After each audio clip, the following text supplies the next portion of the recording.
Deus amado, nosso Pai querido, mais um dia estamos aqui, Senhor. Quem diria que a sexta-feira ia chegar tão depressa? Quem diria que a semana ia literalmente voar?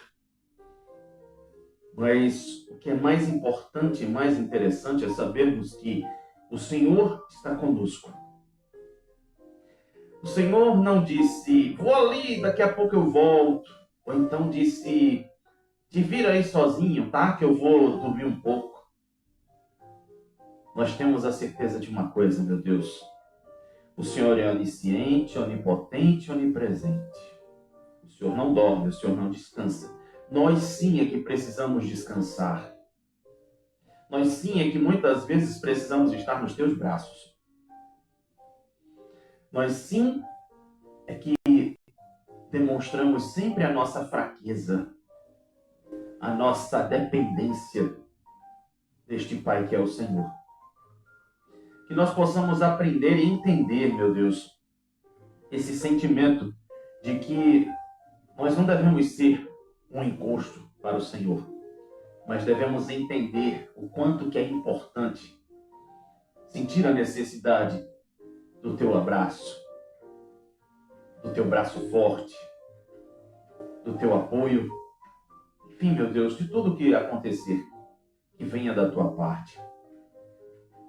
Deus querido, obrigado, Senhor, pelas tuas misericórdias. Como sempre, eu quero colocar aqui na nossa oração, como todos os dias, ajuda aqueles que estão necessitados, Senhor. Aqueles que passam por momentos de tristeza, aqueles que estão pensando em tantas coisas ruins, mas que o Senhor é a providência. O Senhor é aquele que ajuda exatamente aquele que não ainda te conhece, aquele que se mostra, aquele que se revela, aquele que vai dizer, pronto, é até aqui.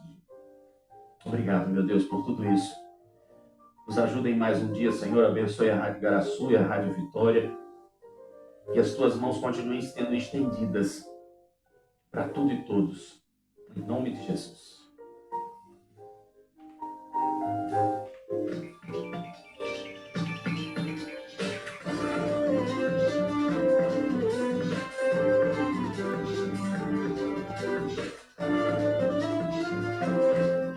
Meus amigos e minhas amigas, acho que vocês estão perguntando, né? Por que eu estou falando tanto assim, né? Meus amigos e minhas amigas, eu quero que você descubra. É alguém que eu já falei aqui e que eu sou fã, vou morrer sendo fã, viu? Então pronto, desculpa, bota no Google, peça pro Gemini que ele vai te responder.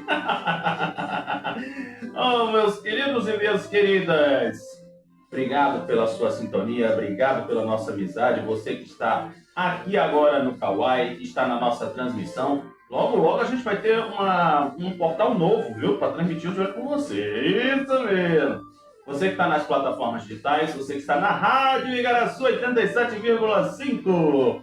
É isso mesmo, viu? É a voz do litoral norte. É muita moral, né, mulher? E você também que está na Rádio Vitória, muito obrigado pelo seu carinho.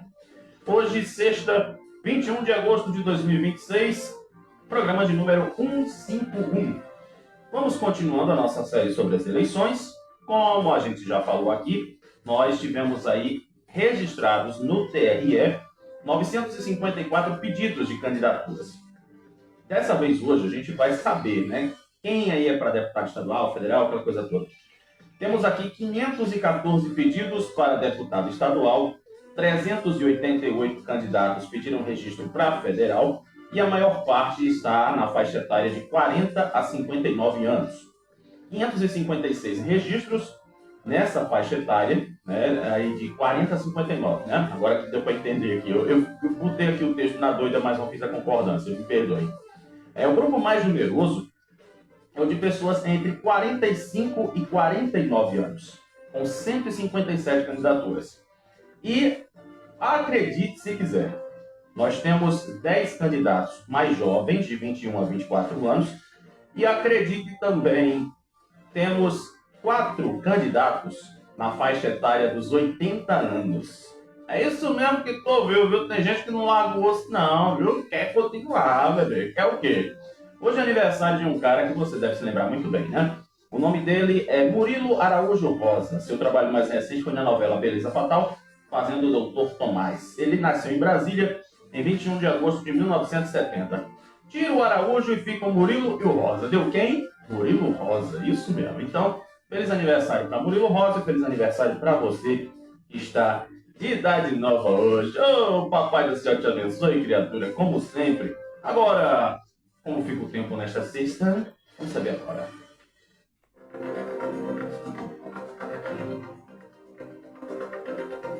Vamos aí à previsão do tempo fornecida pelo Instituto Nacional de Meteorologia.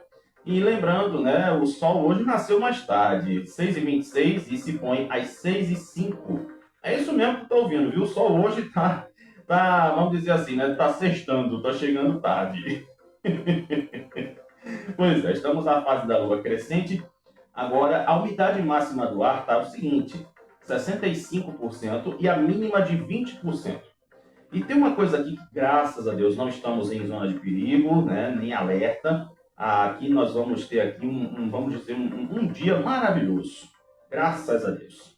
Bem, a temperatura mínima hoje, engraçado é uma coisa aqui, né? Deixa eu, aliás, agora que eu me lembrei. Gente, deixa eu botar aqui na cidade da gente, rapaz. Eu tava falando de Brasília, criatura.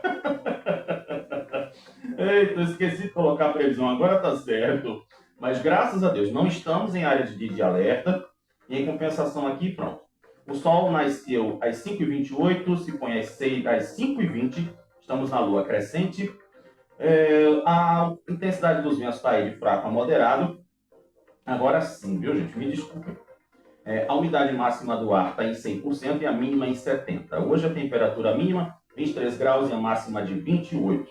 Então aí, informações do tempo para a gente sextar. E tem uma coisa, viu?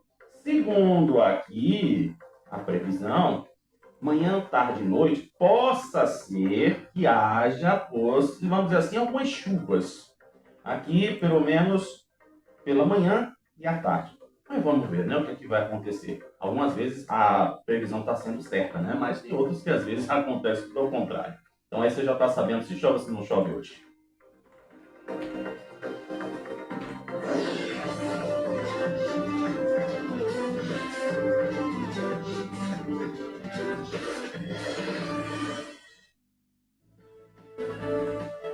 E aí vamos às manchetes dos jornais desta sexta-feira. E Raquel Lira diz que arrumou a casa e agradece a Lula. Rapaz, isso tá rendendo tanto, você vai saber daqui a pouco, viu? Na casa dos patrão.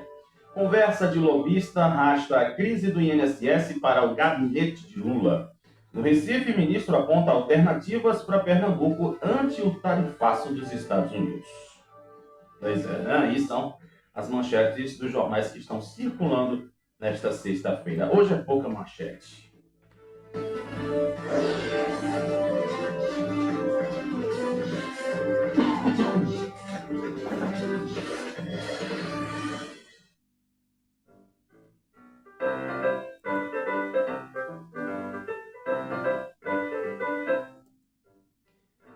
E chegou quem? Casa dos patrão. Isso, mulher. Como tu tá, mulher? Tá tudo bem por aí, criatura? Ai, gente, isso aqui é a tieta com 80 anos. Já tem prioridade máxima, mulher. Depois dos 80 a gente fura fila em qualquer lugar, mulher. Eu vou começar com uma coisinha aqui, rapaz, que eu não gostaria que acontecesse, mas sabendo que acontece. Você acredita que Pernambuco aparece como o segundo estado com maior número de denúncias de irregularidades em propaganda eleitoral registradas nos primeiros dias de campanha? Vocês lembram, né, que a campanha começou domingo passado? Aí, sabe como é que funciona esse negócio da denúncia? Literalmente é como se diz, né? É um denunciando o outro. Sabe aquela música de Almir Rush? É um bicho comendo o outro? Pois é.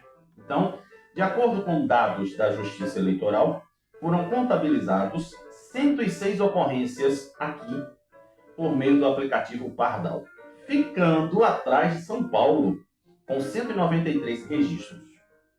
Bem, A Justiça Eleitoral recebeu 1.103 denúncias em todo o Brasil, desde o início da campanha do mês passado. Depois de Pernambuco, vem o Paraná, Rio Grande do Sul e Minas Gerais. Aí, o que é que está sendo denunciado? Envolvem casos de propaganda irregular em bens públicos, divulgação de propaganda antes do período permitido, realização de showmício com artistas e disseminação de notícias falsas na internet. E aí eu te pergunto, aquele alvoroço todo, né, por exemplo, de Lula num estádio, com Janja cantando com Kleber Lucas, né, o tapete vermelho, sei lá o quê. Pelo que eu sei, todo mundo que fez as suas convenções não teve show, não. Como se diz, né? Eu sou um simples mortal que posso receber uma notificação, seja lá o que for, então eu não posso falar certas coisas. Tu tá me entendendo? Pois é. E aí, como é que se faz a denúncia? Se você tá vendo, por exemplo, inclusive eu vi um videozinho que o pessoal tava na Guabiraba colando cartaz, né? Colando os adesivozinhos sem autorização das pessoas. Tu sabe, né, que a pessoa para colocar uma bandeira ou colocar um adesivo na tua casa tem que ter a tua autorização?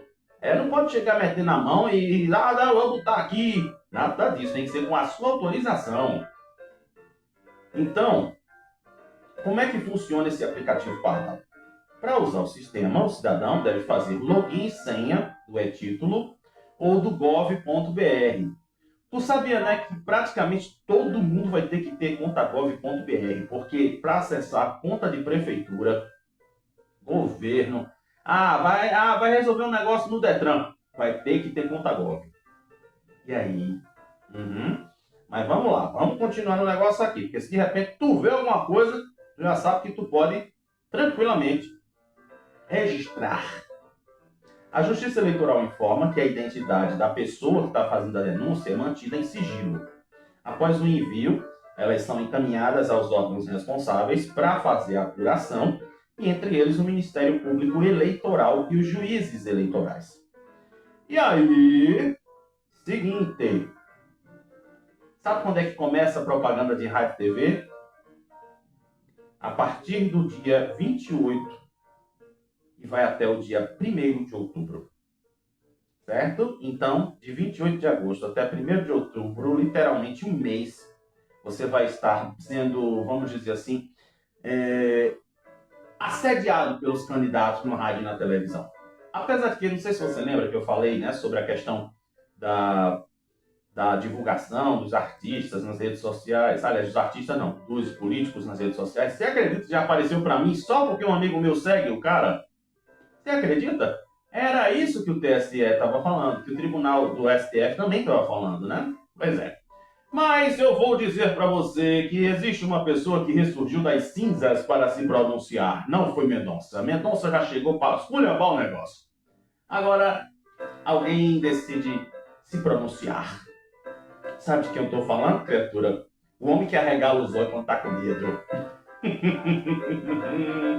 Pois é, Paulo Câmara, isso mesmo.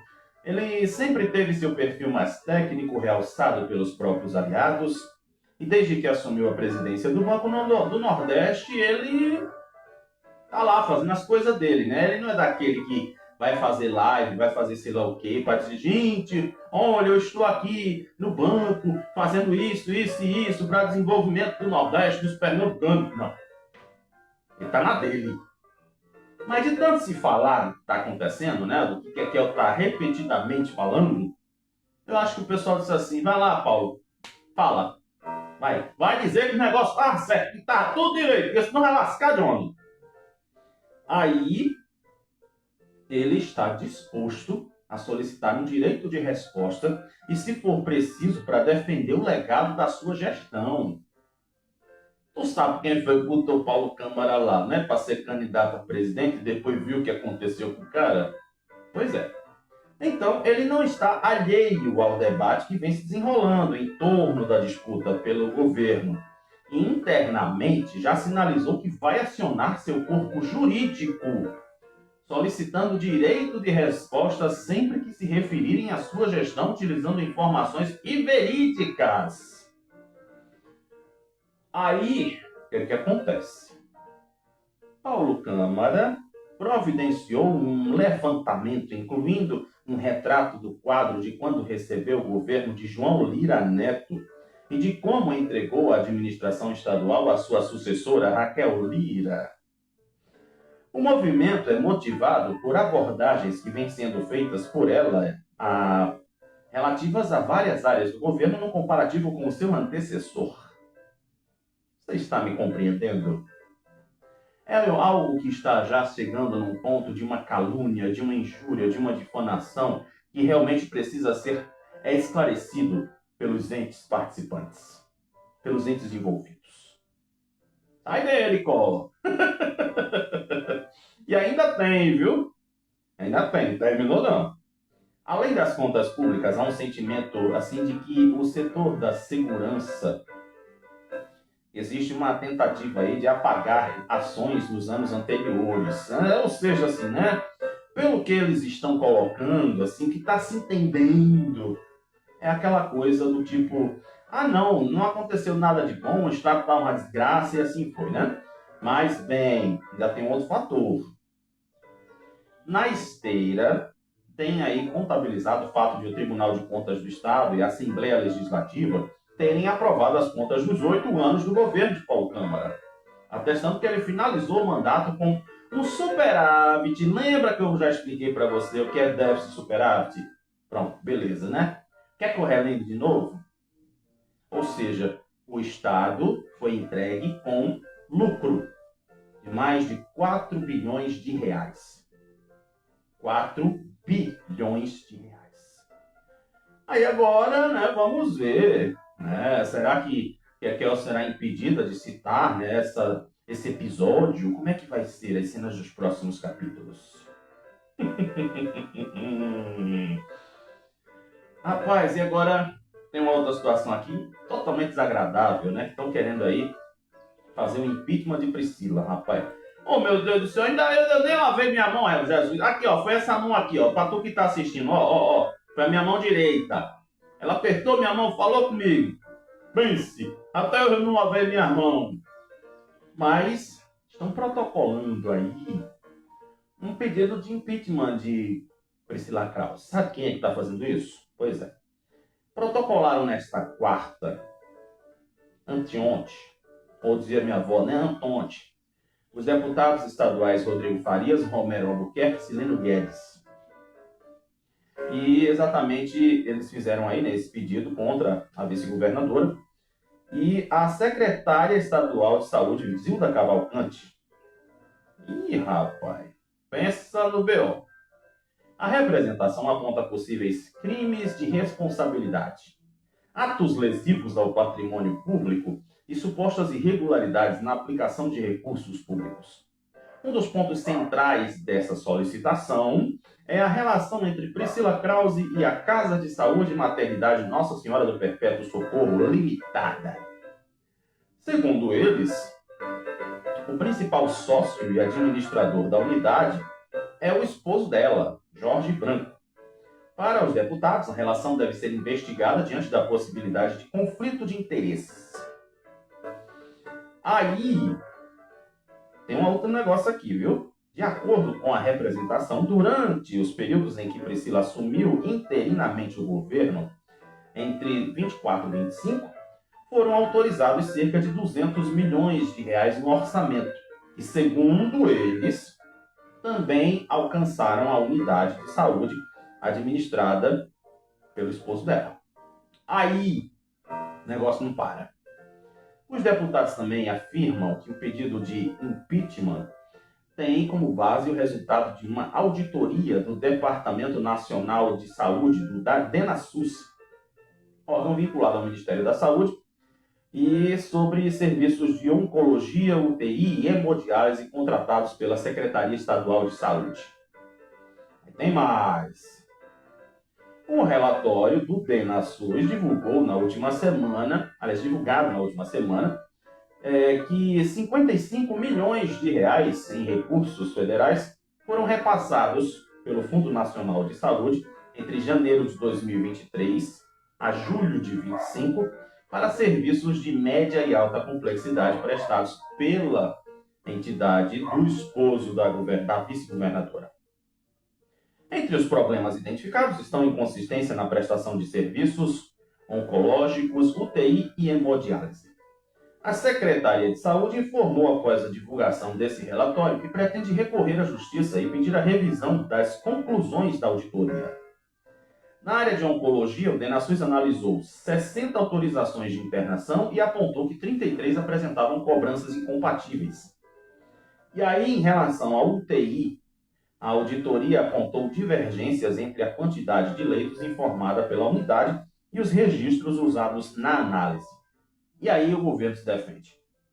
Por meio de nota enviada pela assessoria, o governo do estado entrou em contato com o portal do Jamildo e afirmou que as acusações apresentadas nesse pedido protocolado, eles não correspondem aos fatos e classificou a iniciativa como caráter político-eleitoral. Aí é aquela coisa, né? É aquela coisa. Ainda diz aqui a Secretaria de Saúde informou ter recebido o relatório final do DENASUS e sobre a unidade e afirmou que os encaminhamentos estão sendo feitos conforme as normas jurídicas aplicáveis aos demais prestadores de serviço da Secretaria. Segundo o governo, o relatório apontou inconsistências documentais correspondentes a 1,4% do montante analisado. No caso da hemodiálise, foram avaliadas individualmente cerca de 150 mil sessões, das quais 90 tiveram documentação contestadas pelos auditores, o que equivale a 0,06% do total. A nota é grande, viu? Pois é, eu tenho 1 hora de jornal, então eu não posso ler ela toda. Aí é aquela história, né? O pessoal usou o DENASUS, sei lá o que for, né, para trazer esses dados. Mas aí eu te pergunto, me diz uma coisa. Quando tu vê uma coisa grande na tua mão, o que é que tu vai fazer? Por exemplo, vamos imaginar, tu tá no TI Igaraçu, andando, pegando lá, caminhando para a fila, aí tu acha uma carteira. Essa carteira tá cheia de dinheiro. O que é que tu vai fazer? Achado não é roubado ou tu vai querer entregar? Aí lá vai, tu entrega, mas não consegue entregar para a pessoa. Aí aquela pessoa a quem tu entregou, tu acha que ela entregou para a pessoa que perdeu os documentos dela? Então, é aquela coisa, né? A gente sempre vai ver acusações e, como se diz assim, vamos ver os resultados. É como se diz no popular, né? Quem tem telhado de vidro, vou até falar errado mesmo, tá? Quem tem seu telhado de vidro, não atira a pedra em quem vai nos outros, né? Porque, de repente, amor com amor se paga, viu? Pois é. E aí, vamos às agendas dos candidatos, o que é que eles fizeram ontem, né? Os principais, vamos dizer assim. Infelizmente, eu não gosto de usar essa palavra, mas já saiu. Bem, no 5º dia de campanha oficial, todos os 3 principais, ó, que até o Jamil tá falando, eles focaram em gravar guia eleitoral obrigatório das TVs e rádios, e o único que não adicionou na sua agenda oficial atividades externas foi Johnny, que além do guia eleitoral afirma que fará reuniões internas. Olha, essa aí foi a agenda de ontem, tá? Não é de hoje. Bem, já a Kekel aconteceu o seguinte, ela esteve no Sistema Jornal do Comércio, né, foi a última a participar das entrevistas, e Ivan Moraes participou na 4ª e Johnny compareceu na 2ª. Às 2 da tarde de ontem, ela gravou parte do seu guia eleitoral e foi para o bairro da Várzea, às 5 da tarde, quando fez visitas de porta a porta na região, e o foco dela de estar na região metropolitana é exatamente um local que tem menores intenções de votos nas pesquisas. E aí, vamos lá, né? A agenda de Johnny foi essa, né? Com as gravações. Ivan Moraes começou o dia às 9 da manhã com gravação de materiais para comunicação da campanha e incluiu também material do guia eleitoral. Ele teve um encontro com o Sindicato dos Odontologistas de Pernambuco e foi a um seminário no Sindicato Municipal dos Professores de Ensino da Rede Oficial do Recife, o Simpere. E daí fechamos as agendas dos principais candidatos, né? Infelizmente, estou usando essa palavra, não gostaria de usar, mas infelizmente, de novo, teve que usar, né? Fazer o quê?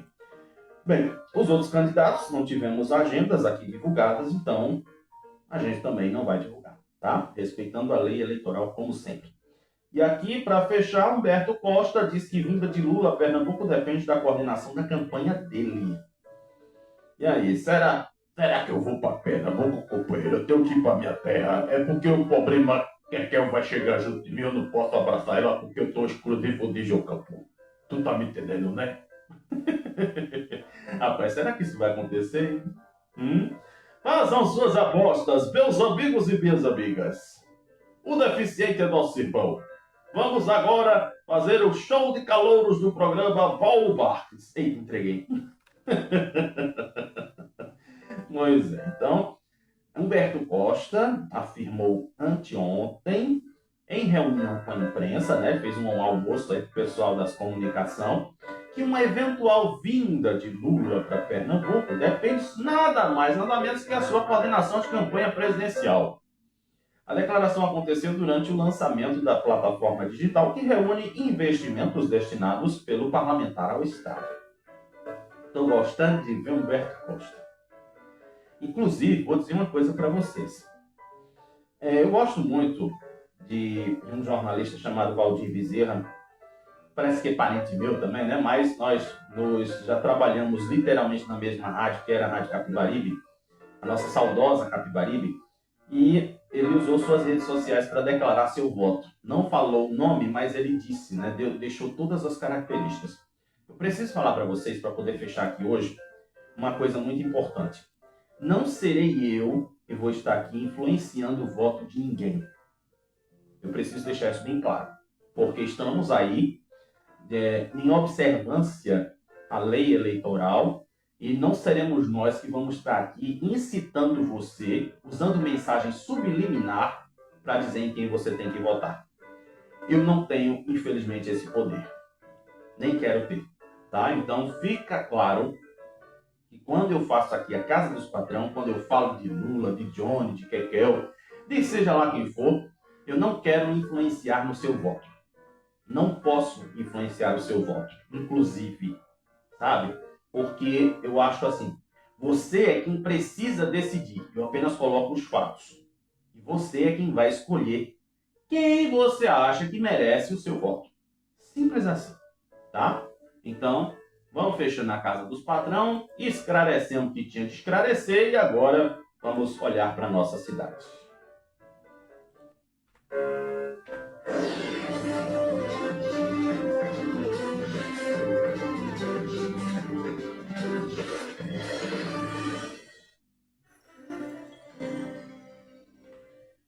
Vamos aí olhar para a nossa cidade e olha, meu Deus do céu, hein? O que tem de coisa acontecendo, não é brincadeira.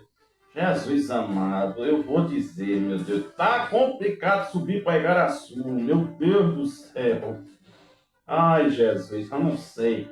Vamos logo aqui pro Diário, que depois eu passo aqui pro Leiajá. E, inclusive, aqui, né, vamos aproveitar a questão das eleições. O que os candidatos ao governo propõem para o nosso Estado em relação ao desenvolvimento econômico, né? Vamos resumir aqui o negócio. Programas trazem pontos de convergências em infraestrutura, interiorização e geração de emprego, mas diferem nas estratégias para a indústria, agricultura, turismo, mobilidade e economia criativa. Pois é, então aí vamos ver, né, o que é que pode acontecer de verdade. Inclusive, tem uma informação aqui que eu preciso passar para vocês, que é em relação a crianças desaparecidas. Tem gente que diz assim, né? Nossa, é muito bom quando você dá uma certa autonomia para a criança. Eu, por exemplo, depois dos 10 anos, eu me debandei no mundo. Eu sabia ir na feira, sabia ir para a escola sozinho, fazia tudo, né, o que tinha que ser feito. Nos anos 90, era outra conversa, né? Mas estamos hoje numa era digital, numa tal de Emily Vick, de não sei quem, de não sei que lá, aquelas turminhas da internet, dos YouTube. e pode influenciar na vida do teu filho, sabe? Da tua menina. Pois é, criatura, presta atenção, viu? Assiste um dia essa tal de Emily Vick junto com a tua filha para tu ver o que é que ela tem de bom. Para ver se ela vai ajudar a influenciar em coisa boa na tua filha, no teu filho, né? Porque lembra de uma tal de Macha e Urso? Gente, que desenho terrível. A menina fica lá tirando onda com a cara do urso, né? Ah, eu quero isso aqui. Ah, eu quero não sei o quê. Ah, porque eu quero. Aí a criança assiste essa tal de Macho e Urso. O desenho é tão fofinho, rapaz. A menininha galeguinha, bonitinha, rapaz. Mas fica infernizando a vida do urso. Pelo amor de Deus. Aí tu acha bonito, né? Ah, não. Olha que desenho bonitinho, rapaz. Lembrei de ficar pau. Mas tu não sabe o que é que a tua criança está recebendo de informação.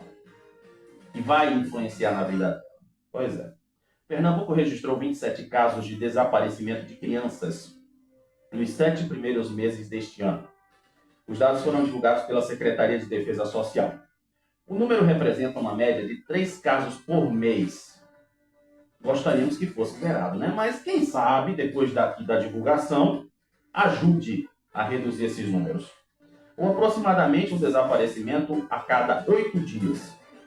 No total, 13 crianças foram localizadas. Uma das ferramentas disponíveis para casos específicos é o Amber Alert, protocolo de alerta rápido criado para ajudar na localização de crianças e adolescentes desaparecidos, que estejam em situação de risco iminente de vida ou de lesão corporal. Aí, o que acontece? A Polícia Civil aderiu a esse protocolo em 2024, por meio de um acordo de cooperação com o Ministério da Justiça e Segurança Pública e a Meta, empresa responsável pelo Facebook e Instagram. O acordo prevê a utilização da ferramenta para responder aos desaparecimentos nas primeiras 24 horas. O sistema funciona a partir da emissão de um cartaz com a fotografia e informações básicas da criança, né? No caso de quem desapareceu, a criança ou o adolescente. O alerta é distribuído nos feeds de usuários do Facebook e Instagram que estejam em um raio de 160 quilômetros do local onde aconteceu o fato. É interessante isso, né? A publicação pode permanecer ativa até 24 horas ou ser cancelada antes, caso a criança ou adolescente já seja encaminhada, né? Seja localizada. O acionamento não acontece automaticamente em todo o desaparecimento. O caso precisa atender a critérios definidos por esse protocolo. Entre eles estão o desaparecimento de uma criança, a existência do risco iminente, né, o que eu já falei, e a disponibilidade de informações e fotografias que possam ajudar na localização. A ferramenta é considerada um recurso complementar às investigações. A Polícia Civil continua responsável pelo registro da ocorrência, pela apuração dos casos e realização de diligência, né, de investigações e definição de medidas necessárias para a localização. Aí o que acontece? De janeiro a julho de 2025, do ano passado, foram 28 casos de crianças desaparecidas e 17 que foram, vamos dizer assim, que reapareceram. Então, tem aqui algumas situações, e inclusive aqui a Polícia Civil informou que uma criança de 11 anos foi localizada por populares ainda na segunda-feira passada em Olinda.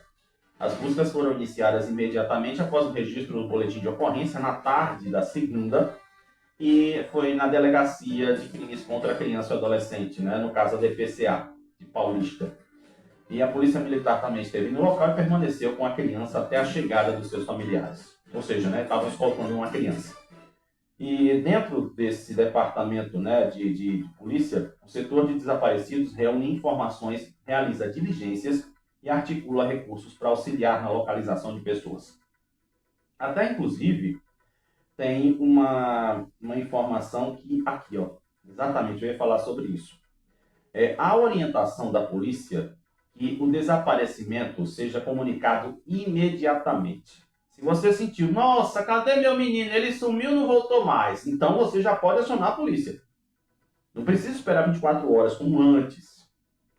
Ou 48 horas também, né? Então a recomendação é de que os familiares apresentem o máximo possível de informações, como uma foto recente, características físicas, roupa que eu estava usando, horário e local onde foi visto pela última vez e outros dados que ajudem na investigação. Então agora você já sabe, tá? Se, infelizmente, você estiver passando por uma situação dessa, a Polícia Civil reforça que a família não deve esperar para comunicar o desaparecimento.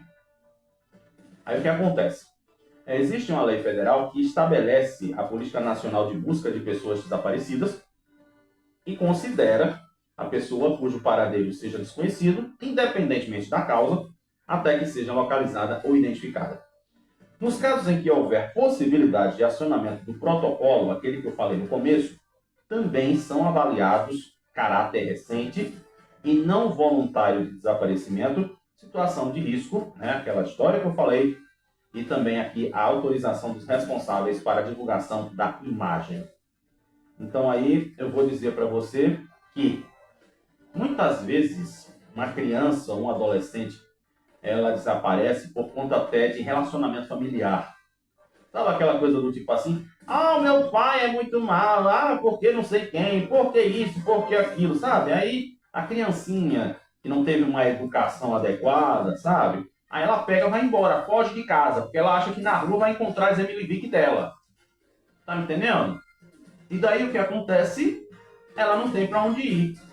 Não tem a casa de titia, não tem a casa de vovó, e daí fica perambulando no meio da rua, por conta de um relacionamento tóxico dentro de casa. E aí? Pois bem, existe mais um dia de falar de Olinda, meu Deus do céu. Já disseram que eu sou encrenqueiro de Olinda, pelo amor de Deus. Para com isso, criatura, deixa disso. Comerciantes do sítio histórico, de novo sítio histórico. Lembra que eu falei da bica ontem? Hoje é dia de comércio. Eles denunciam truculência nas abordagens de fiscalizações, contra som alto e ocupação na região. Isso sábado passado. Está sendo divulgado agora.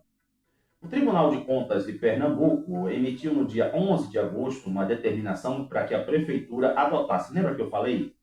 Que a Prefeitura agora ela não vai fazer essa questão de fiscalização de som alto porque ela quer, por ordem do Tribunal de Contas.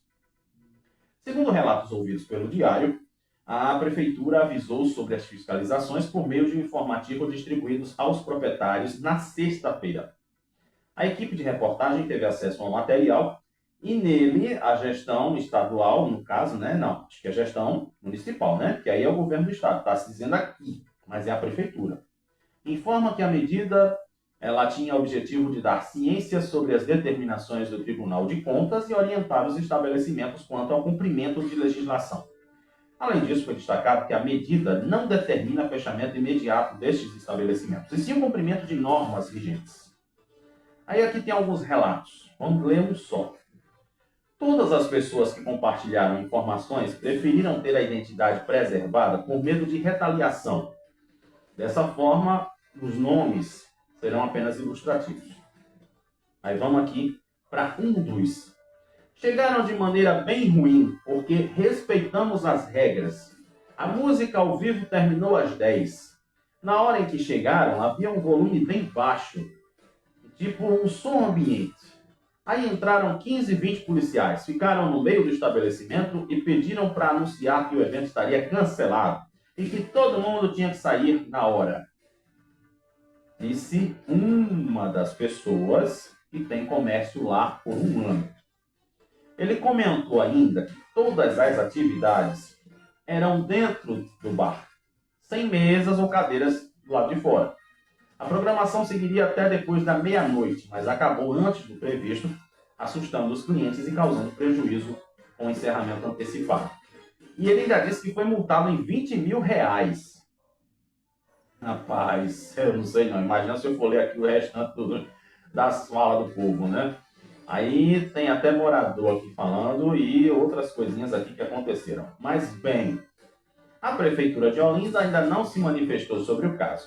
E aí o espaço está aberto para que haja essa, vamos dizer assim, esse esclarecimento, né? E tem aqui a questão da decisão do Tribunal de Contas que diz aqui, ó.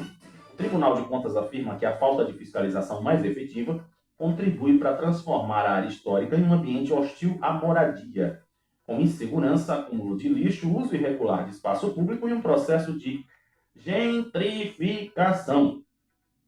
Aí me perdoe, mas eu não sei o que é essa gentrificação. Só se eu for aqui agora pro Gemini para saber. Já imaginou, gente? Pois é. Eu acredito que assim, esse disciplinamento do ambiente deveria ser feito em outros lugares também. Sabe? Aquela coisa do tipo, tem lugarzinho que você não consegue nem sequer ter uma vida direito. Como eu disse para vocês, pelo amor de Deus, quer. Olha, você acredita que o forro de PVC de uma escola, eu já dei a dica, né, Kekel, né? Pois é. Uma escola estadual do Recife teve forro de PVC na chão. O incidente aconteceu dentro de uma unidade de ensino e foi registrado em vídeo, que mostra os pedaços da estrutura espalhados pelo chão. Aí a Secretaria de Saúde e Educação, aliás, é porque eu estava com a saúde na cabeça, informou que recolocou as 4 folhas de PVC que se soltaram do teto, devido aos fortes ventos registrados na localidade. O serviço foi realizado com o objetivo de garantir a segurança e integridade de estudantes e profissionais, além de prevenir novas ocorrências. O pessoal colocou em nota. E ainda no momento que aconteceu o negócio, vamos dizer assim, os estudantes estavam na sala de aula e ninguém ficou ferido. Agora imagina, né, se fosse, meu Deus do céu, gesso, também que foi PVC, né? PVC é leve. Aí, em julho, parte de uma estrutura de um teto na Escola Estadual Presidente Arthur da Costa e Silva, na Mostardinha, desabou durante uma atividade que deixou estudantes e um professor feridos. E aí também o forro da biblioteca da Escola Etepan também cedeu e caiu perto dos estudantes. Ninguém ficou ferido. Aí a Secretaria de Educação informou que a área atingida seria isolada e que uma vistoria técnica seria realizada para identificar as causas do problema e definir o que seria preciso para fazer. Ai, Jesus amado, eu vou dizer para você, viu? Essas coisinhas assim de estrutura, de principalmente prédio de governo, é preciso sempre prestar atenção e fazer as manutenções devidas. Não é somente esperar de 4 em 4 anos, não. É preciso fazer isso a cada 6 meses e olhe lá. E o Conselho Federal de Medicina informou ontem que a Justiça Federal do Distrito Federal, né, eu pensei que isso aqui fosse em relação aqui, né, Pernambuco, estava aqui meio UPE, que reconheceu o procedimento de harmonização orofacial como especialidade odontológica. A suspensão foi determinada pelo Tribunal Regional Federal da Primeira Região, agora vou ler tudo, né? Pois é, aí diz aqui, ó.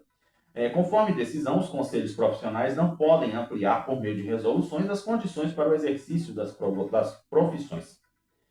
Aí tem aqui, né, já que como estava se falando aqui, pensei que fosse para Pernambuco o negócio, mas é aqui falando sobre a questão do Brasil. Então, aí eu vou deixar, vamos dizer assim, agora tem que concluir. Conclui a notícia. Em nota, o Conselho Federal de Odontologia afirmou que vai recorrer da decisão e reafirmou que a harmonização orofacial está dentro das especialidades da odontologia. Não cabe confundir a existência de atos privativos da medicina com exclusividade sobre toda e qualquer intervenção realizada na região da face. Bem, aí eu não sei de nada sobre isso, então quem sou eu para comentar, para dizer quem está errado e quem está certo nessa história? Sem condições, né? O Ministério Público também investiga a suspeita de exploração de adolescentes em um bar na cidade de Ribeirão, na Mata Sul do estado. Então, fechei as notícias da cidade. Olha que eu nem fui para o outro lado. Imagina se eu tivesse ido. Então, vamos aí agora dar uma olhada no Brasil e no mundo, porque o Brasil não para, né? As coisas não param.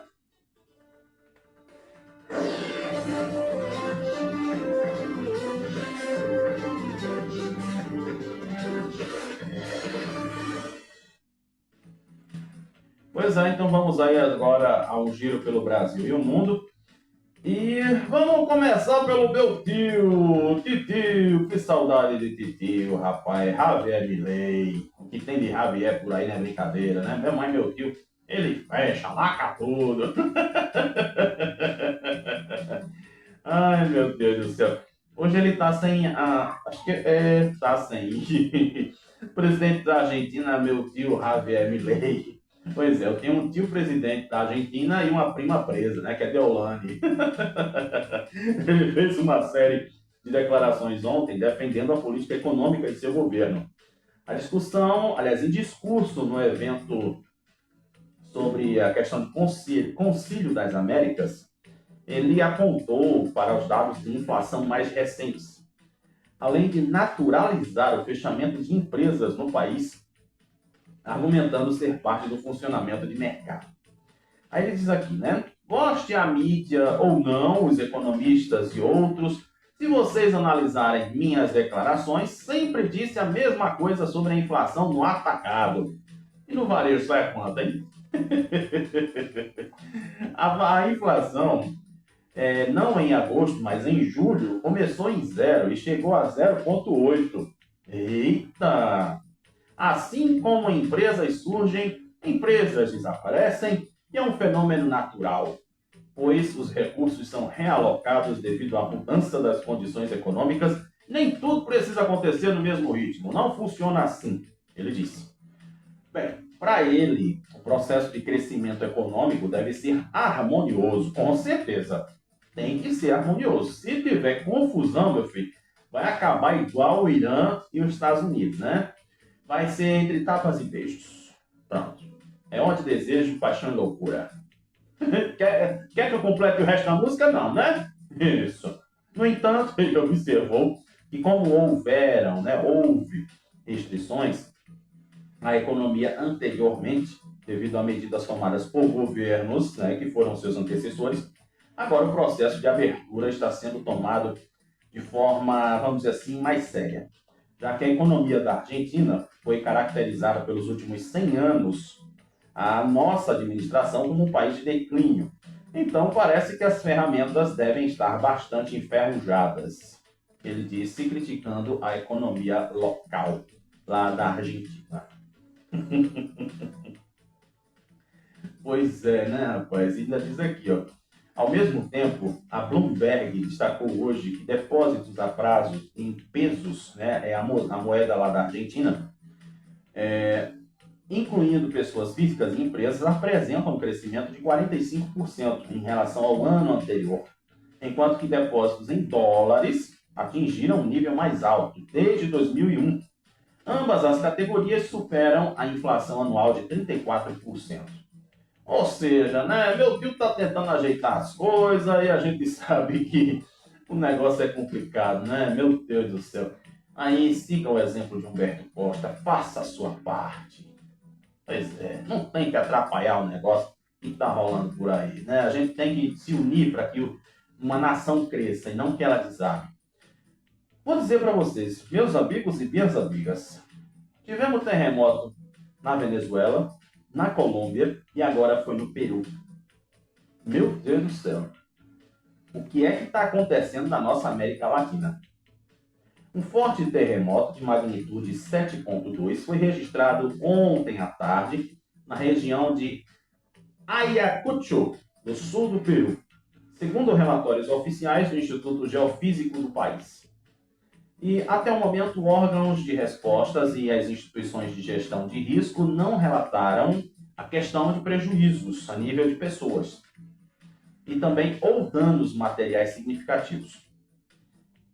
O caso aconteceu às 13 horas, ou seja, 1 hora da tarde, no horário lá do Peru, com o epicentro localizado a 35 quilômetros ao norte do distrito de Coracora, província de Parinaconchas. Parinaconchas, isso, muito bem. Não te esquece que tu sabe do espanhol. Pronto, muito bem.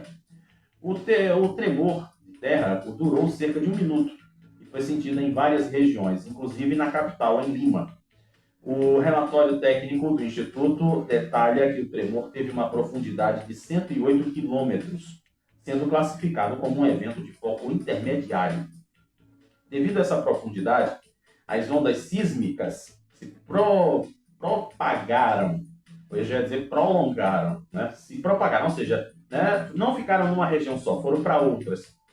E a ocorrência de tsunami foi descartada. Na localidade de Coracora, a intensidade do sismo atingiu os níveis 3 e 4, na escala da Mercalli. sendo claramente sentido pela população no interior das residências. E aí, as autoridades lembraram que o país está situado no chamado Círculo de Fogo do Pacífico, uma das regiões de maior atividade sísmica do planeta, devido à interação contínua das placas continentais. Pois é, né? Meu Deus do céu! Vamos ver, né? Parece que a cada semana está tendo um país aí que está sofrendo com a Terra, né? A Terra está tremendo. Meu Deus do céu! Pelo amor de Jesus, aqui o negócio acaba de outro jeito, né? Mas, sei não, viu? Bem, deixe-me ver aqui, né? Tem coisas que aconteceram aqui em relação a aqui a nossa cidade, né? Que não deu tempo para a gente falar. Mas, inclusive, eu preciso lembrar para vocês, tá? Você que quer casar, tá naquela dificuldade de casar, o Tribunal de Justiça, tudo bem que é notícia da nossa cidade, eu acabei de passar o bloco, mas eu preciso falar isso aqui, que o Tribunal de Justiça, ele abre 200 vagas para casamento coletivo no Recife. Então, se você tem interesse aí, você pode procurar a Defensoria Pública, né? Deixa eu até ver aqui para passar essa informação de prestação de serviço para você. Eu ia falar no bloco, mas agora que eu vi aqui, me perdoe. Então vamos lá. Presta atenção. Presta atenção. Tu que quer casar e não tem dinheiro, não tem noção, é a hora. Olha, o casamento coletivo vai acontecer no dia 16 de setembro. Vamos fazer um troca, né? Falei sobre a questão dos dentistas, que era a nível nacional, eu não me liguei. E aí a gente inverte. Exatamente os canais interessados poderão se inscrever até o dia 4 de setembro. As inscrições são recebidas das 8 da manhã até a 1h30 da tarde no Centro Judiciário de Soluções de Conflitos e Cidadania, no 5º andar, ala norte do Fórum Desembargador Rodolfo Aureliano, lá na Joana Bezerra. E aí a cerimônia acontece no dia 16, às 10 da manhã, no centro, no Compaz Ariano Suassuna. Tá? Então aí você já sabe. Quais são as documentações que precisam ser levadas? Certidão de nascimento em solteiro, certidão de casamento com averbação de divórcio para quem é separado, certidão de casamento com anotação de óbito para viúvos, carteira de identidade, CPF, comprovante de residência, que pode ser colocado no nome de um dos noivos, documentos de identificação das duas testemunhas e mais informações sobre esse casamento coletivo podem ser obtidas pelo telefone 31 81 0541. Repetindo, 31 81 0541. Ok? Então agora vocês estão sabendo, tá? Quem quer se casar, aproveita a oportunidade, faça com uma piada do padre Christian Shankar, viu? Aproveita a oportunidade, não deixe passar não. Ai, Jesus amado. E olha, vamos ver aqui uma outra informação que também tem a ver, né, com Maria da Penha. Atenção, momento, mulher! Aí agora, o STF amplia a aplicação de medidas protetivas da Lei Maria da Penha em casos sem vínculo doméstico. O STF ampliou, na quarta-feira, a ampliação de medidas protetivas da Lei Maria da Penha a casos contra a mulher fora das relações domésticas, familiares ou afetivas. Ou seja, eu não sou casado com a mulher que eu estou, né? Vamos para fazer a simulação aqui. Eu não sou casado com a mulher, não tenho nenhum envolvimento com a mulher, mas eu estou cismando de catucar ela, de mexer, de perturbar a criatura. Então, vai responder por crime da Lei Maria da Penha. A decisão determina que mulheres, né, vítimas dessas situações de gênero em contexto comunitário, profissional, institucional, social ou político podem ser protegidas pela legislação. Certo? Então foi o STF que decidiu. Então agora, presta atenção na tua vida, viu? Toma cuidado para não acontecer que nem aquele deputado que disse que Lula era para ser assim, assim, assado, é o resultado, né? Então, se ligue, viu? Tome cuidado na sua vida. Então, gente, pois é, né? Inclusive tem uma situação aqui que eu já falei para vocês sobre a Casa Bahia. E exatamente a Justiça suspende demissões em massa de trabalhadores da loja, da rede de lojas, vamos dizer assim. E aqui diz que a Justiça do Trabalho decidiu suspender as demissões em massa que foram efetivadas pelas Casas Bahia de todo o Brasil. A decisão foi proferida essa semana e a decisão também foi motivada por um pedido da Confederação Nacional dos Trabalhadores no Comércio para barrar essas dispensas. Na semana passada, a loja anunciou, aliás, a rede de lojas anunciou que está com dificuldades financeiras e que protocolou na justiça um pedido de recuperação judicial. Cerca de 1.900 funcionários foram demitidos e quase 300 lojas foram fechadas. Ao determinar a suspensão das demissões, a juíza Catarina Roberta Mouzinho de Matos, da 11ª Vara do Trabalho do Distrito Federal, entendeu que essas dispensas aconteceram sem intervenção do sindicato da categoria, medida que é importante conforme legislação e jurisprudência dos tribunais trabalhistas. Então, o que é que acontece agora? O pessoal vai ter que voltar atrás do que aconteceu, né? Vamos ver, inclusive. Bem, gente, você lembra de Pablo Marçal? Pablo Marçal, não é Maria Marçal, aquela cantora não, viu? É Pablo Marçal, aquele que levou a cadeirada do Datena. Pronto, aí ficou mais fácil, né? Olha, eu vou dizer pra você. Tem pessoas assim que chegam para bagunçar o negócio, que é uma benção. Vamos dizer assim. O TSE decidiu nesta quinta proibir Pablo Marçal, que está candidato a presidente também, né? Eita, de fazer campanha eleitoral, comparecer a debates e participar do horário eleitoral. Por unanimidade, os ministros aceitaram um pedido de liminar protocolado pelo Ministério Público Eleitoral para suspender a campanha de Pablo até que o TSE julgue de forma definitiva o seu registro de candidatura. O Ministério Público Federal afirmou ao tribunal que Pablo Marçal está inelegível até 2032, por ter sido condenado pela Justiça Eleitoral de São Paulo por liberar, divulgar informações através de gravações de vídeo para vereadores e prefeitos em troca de doações em dinheiro. O episódio aconteceu nas eleições há 2 anos atrás. Sabe aquela historinha lá da cadeira? É um dos. Além disso, o órgão disse que ele não estava afiliado ao PRTB em abril desse ano, quando determinou o prazo da janela partidária para troca de partidos. Ele estava afiliado ao União Brasil. O TSE ainda não definiu a data de julgamento definitivo deste caso. A Agência Brasil entrou em contato com a assessoria de Pablo Marçal e aguarda retorno. Pois é, rapaz, do jeito que Pablo Marçal é, o cara chega para causar. É outro, que gosta de bagunçar os corretos. Pelo amor de Deus. Aí a gente fica pensando, né? O cara chega para fazer as graças e a gente acha que... Ai, Jesus, sei não, viu? Bem, vamos fechar aqui o Noticiário Nacional com uma informação que tem a ver com o nosso cinema e da relação à formação. O 54º Festival de Gramado revela novos talentos do cinema pernambucano. Olha, é Gramado. Sabe onde fica Gramado? Eu vou te dizer, relaxe, sossegue. O clima esfriou, mas o calor da presença pernambucana segue aquecendo o Festival de Cinema de Gramado, evento que encerra sua programação com a cerimônia de premiação no próximo sábado. Exibido na competição de longas documentais, Empeleitada emocionou a plateia com a história da construção de uma casa de taipa do povo indígena Chucuru. Rodado em pesqueira, o filme revela como uma feitura coletiva pode ser transformada em uma poderosa forma de manutenção de memória espiritual. Coisa bonita, né? Muito bem. Aí diz aqui também, olha, além do filme Empeleitada, através das imagens simultâneas, realistas, de um som cuidadoso e de closes expressivos dos membros mais velhos, lá da questão dos chucurus, o documentário concentra sua força na ritualização de gestos e de corpos. Cada etapa da construção é sentida pelo espectador, atento à importância da coletividade para a preservação da história, não apenas do povo, mas do próprio trabalho em grupo. Então, eu vou dizer assim, seria interessante que o pessoal pudesse assistir esse filme Empeleitada para aprender como é que se faz respeito, como é que se faz trabalho em equipe e outras coisinhas mais, né? E tem um outro destaque pernambucano aqui lá no Festival de Gramado, que é exatamente aí o curta Graxa e o Zeppelin.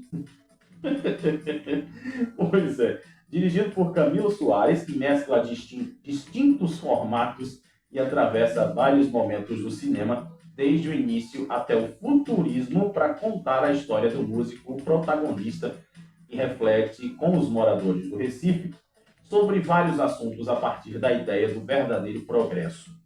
Os realizadores no palco alertaram o público de que o filme seria uma viagem diferente e estavam certos. Rapaz, esse negócio aqui do Zé Fellini, o cara parece mais aquela coisa do tipo mundo de Bigman. Tá vendo que coisa interessante, né? Aí é que eu digo pra tu, criatura. São essas manifestações de cultura que a gente precisa dar mais valor, sabe? Que às vezes o nosso cinema, nosso audiovisual pernambucano, só tem reconhecimento lá fora, porque dentro da própria terra não tem, né? Aí tinha aquela história de dizer assim, porque o santo de casa não faz milagre. Aí quando ganha reconhecimento, volta para cá, né, sendo, vamos dizer assim, exaltado, né? Mas quem deveria prestar atenção nem sequer olhou. Aí depois é o quê? Quebra a cara, né, criatura? E assim acontece. Vamos ver aí os meninos de rua agora.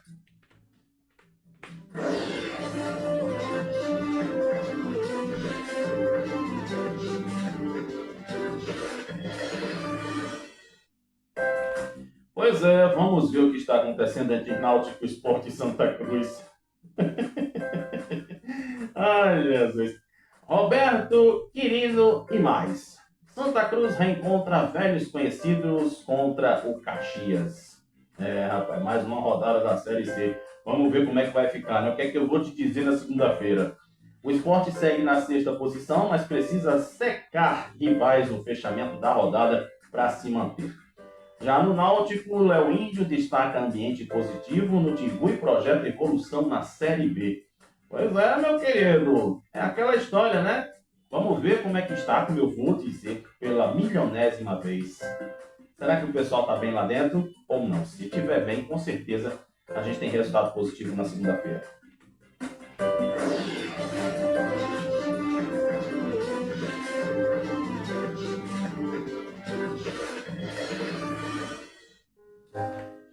E vamos fechar o nosso programa de hoje, mais uma aulinha de inteligência emocional.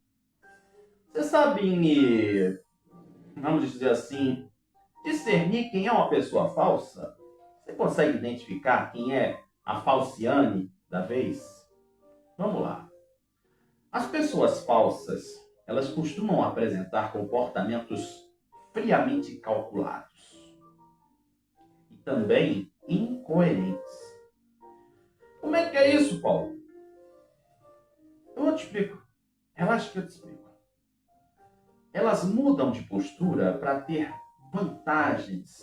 Elogiam na frente, aí depois vai pelas costas fazer aquele BO. Adaptam opiniões conforme a conveniência e demonstram interesse apenas quando podem extrair algum benefício na sua convivência. Ou seja, vamos traduzir isso aqui. As pessoas falsas, você tem que tomar cuidado, principalmente quando existe aquele sorriso, né? Aquele sorriso que você sente mesmo que não é espontâneo. Sabe aquela coisa do... Sabe a risadinha da Eliana? Você já começa a sentir que a pessoa é falsa. Mas quando você conversa com ela e diz assim, fulano, o que é que tu acha disso aqui? Eu? Rapaz, eu acho que não daí fica bonito em você, né? Mas depois aí ela vai dizer assim, oxe, menino, um jaburu desse quer vestir um negócio que não tem nada a ver, vai ficar parecendo uma capa de bujão. E assim vai. Então, eu vou dizer para você, a gente muitas vezes precisa entender que o amor com amor se paga nesse caso, sabe? Você quando consegue discernir quem é falso, seja falso com ela também, para ver quanto tempo ela aguenta. É isso mesmo. Foi fulano? Bom dia, querida, como você está? Você quer um cafezinho? Não se preocupe não, que não está com veneno não, tá? Tome, é com muito carinho para você. Mas é engraçado que essas pessoas falsas, elas parecem mais aquelas, né, vamos dizer assim, narcisistas e psicó, né? Que só querem sempre o bem a nós e não aprenderam a viver em equipe, em comunhão ou outras coisas mais. Então se ligue, viu? Tome cuidado com as falciane, elas estão por aí cercando você.